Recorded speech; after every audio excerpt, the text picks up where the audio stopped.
जब आप driving licence की फ़ाइल ओपन करते हैं तो उसके लिए आपको कोई मेडिकल नहीं करवाना होता, सिंपल आप आइज़ टेस्ट देते हैं, आपकी आंखों का टेस्ट होता है। वो किस तरह होता है कि आप किसी भी क्लिनिक पे जाते हैं या जो रिकमेंड करते हैं स्कूल वाले, तो वहाँ पे जाके आप अपनी आइज़ का टेस्ट देते हैं। आइज़ का टेस्ट कैसे होता है कि वो आपको एक जगह पे बिठा के थोड़ा सा वक्फे में उन्होंने कुछ फिगर बड़े लिखे होते हैं, कुछ फिगर मज़ीद छोटे, बिल्कुल एट दी एंड बिल्कुल छोटे जो होते हैं, वो इंग्लिश के वर्ड कह लें, ABC कह लें, 1 2 3 कह लें, लिखे होते हैं।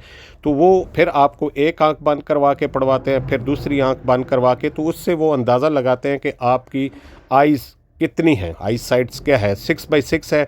अगर आपको सब नज़र आ रहा है तो फिर आपकी आई साइट 6/6 है। 6/6 मीन्स 100% है। तो अगर किसी वजह से कोई छोटे हरूफ कम नज़र आ रहे हैं, नज़दीक के कम नज़र आ रहे हैं या दूर के कम नज़र आ रहे हैं, तो उस हिसाब से फिर वो लिख के आपको ग्लासेस जो है वो रिकमेंड करते हैं। तो अगर वो ग्लासेस रिकमेंड कर दें तो फिर आप ड्राइविंग जो है विद ग्लासेस ही करेंगे, बगैर ग्लासेस के आप ड्राइविंग नहीं कर सकेंगे।